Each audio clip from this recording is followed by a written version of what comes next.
budget reviews can help you save big and achieve your financial dreams faster.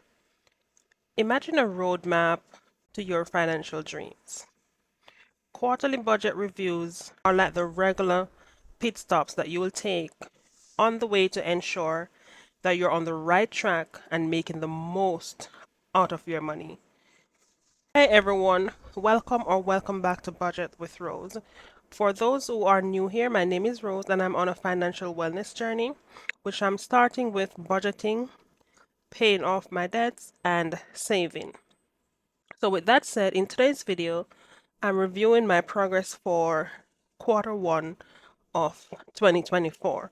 So you are looking at my goals worksheet, and the goals that I set for quarter one into quarter two in January was to create a $2,000 emergency fund, create a $500 medical dental copay fund, create a $500 vehicle maintenance account, and create a $1,000 bill expense cushion or a safety net for regular monthly bills.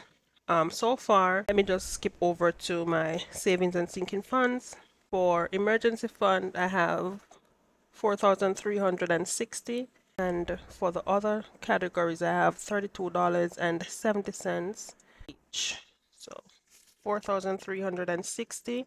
So I've achieved that goal of creating my $2,000 starter emergency fund. For medical and dental copay fund, I am $32.70 on that journey. The same for the motor vehicle maintenance account. So for my $1,000 bill expense cushion, my safety net fund, I started that account in January with $300 in that account. I've used $314.96 from my expense cushion account. So this account, as I'm closing quarter one, sits at $0.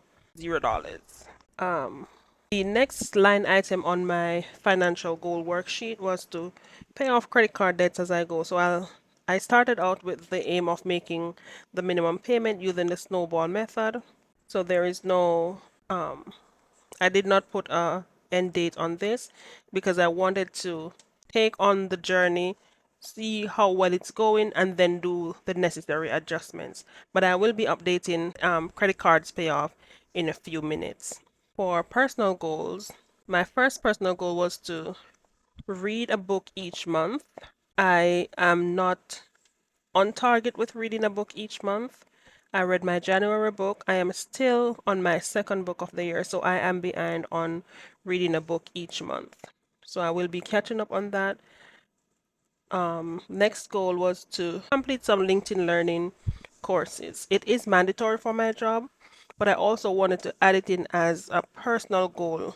And the main reason why I wanted to add it as a personal goal and get more hours in is because I really need to develop my professional skills, and so I can have some new skills that are relevant to my career growth. I am on target with this one. Completed two learning courses so far. Two learning paths. I've completed two learning paths, not two learning courses so far, which is they both consist of over six, between 6 and 7 courses for the learning path. Okay, so let's look at the overview for quarter one of 2024. For income, total income, combined income was $31,932.42. Of that amount, $9,460.97 went to savings in two primary categories, special project and emergency fund. There are a few other little savings that I started. Savings fund for my medical, the vehicle, personal care, birthday, so on and so forth. Okay, so back to the overview. In quarter one also, I took a personal loan for $25,500 to clear the credit cards with the higher balances. So that's represented here on this graph with this red bar right here.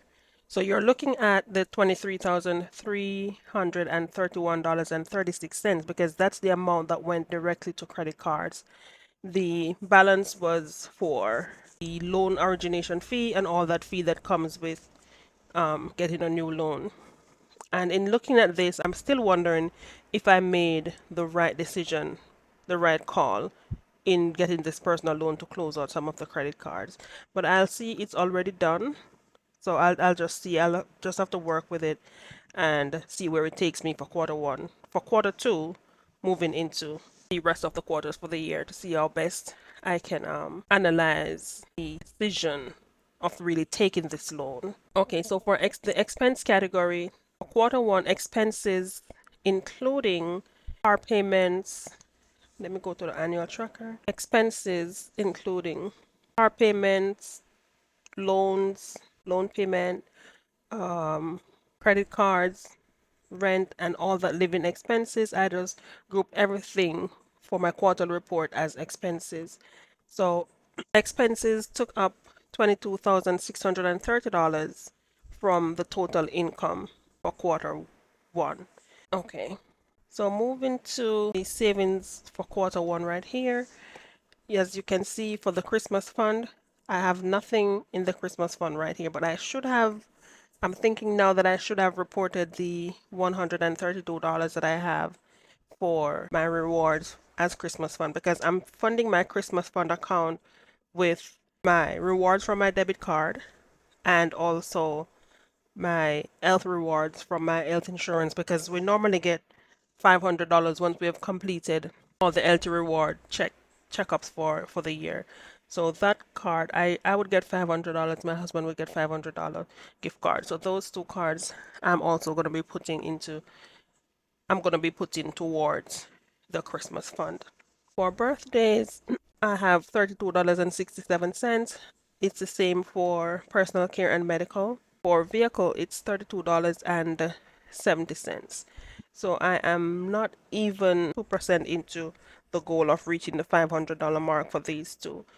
So hopefully, moving into quarter two, I will see how I can gain some momentum with these cards, with these funds account. Savings and expense, savings versus expenses. Savings as a percentage of income was 29% for the quarter, and expenses as a percentage of income is 71% for the quarter. I went ahead and break down spending by category. So for living expenses, I spent $8,630.27. Medical, $710.55 spent for medical in quarter one. For debt payments, it's $35,665.74. But remember now, the debt payment also include this personal loan of $23,331.36. Discretionary spending took up $76.45. Savings, as mentioned before, $9,460.97. And miscellaneous was $162.22. Okay, to get a deeper dive into the debt repayment category, for quarter one, total credit card payments was $28,682.34. Car number one, $1,644.60 was paid towards car number one. $1,616.58 was paid towards car number two. And for personal loan number one, $3,722.22 was paid towards personal loan number one. I'm going to switch over to my debt repayment tracker. So I started 2024 with total credit cards, 25 total cards, individual accounts. So it's credit account, credit cards, and credit accounts. It's like Affirm. What else did I have? Affirm and Uplift. Make that 25 individual credit accounts. Total credit accounts paid off in quarter one is 13, and I have 12 accounts remaining to be paid off. Okay, so moving into quarter two, um, this little chart right here, quarter two, moving into quarter two, I am planning on doing my repayments in phase.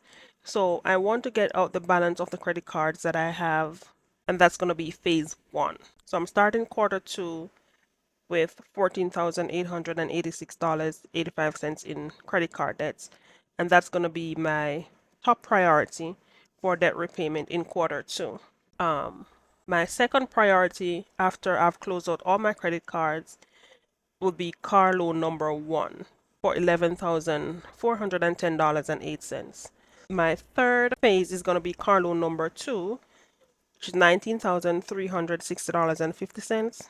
Phase four of my debt repayment structure is going to be personal loan number one, $30,745.14. And I am probably thinking that I should prioritize loan number two over loan number one. And the reason why I'm thinking of prioritizing loan number two over loan number one is because for loan number one, I am moving into phase where the loan payment, most of it is going towards the principal itself.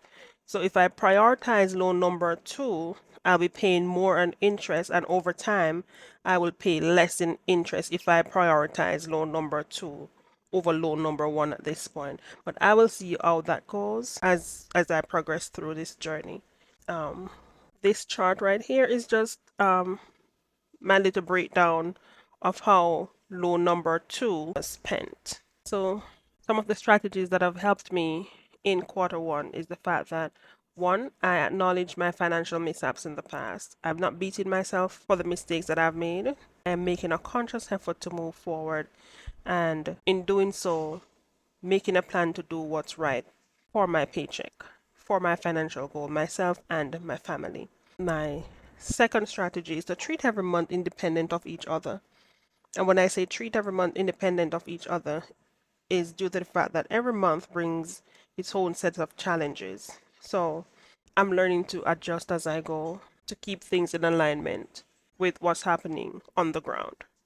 And my biggest win for quarter one is that I've not swiped a credit card since I started my debt-free journey. Okay, so with that said, I've come to the end of this video. Quarterly budget reviews are a small investment of time with a big payoff. Now I can move forward into quarter two knowing some of the mishaps, knowing my wins, knowing my fails in quarter one, and make the necessary adjustments for quarter two. Thank you for joining me in reviewing my 2024 quarter one personal budget and goals. By sharing my journey, I hope to inspire and empower you in your own financial endeavors. Stay tuned for more updates as we navigate through this year together. All right, so until the next video, happy budgeting.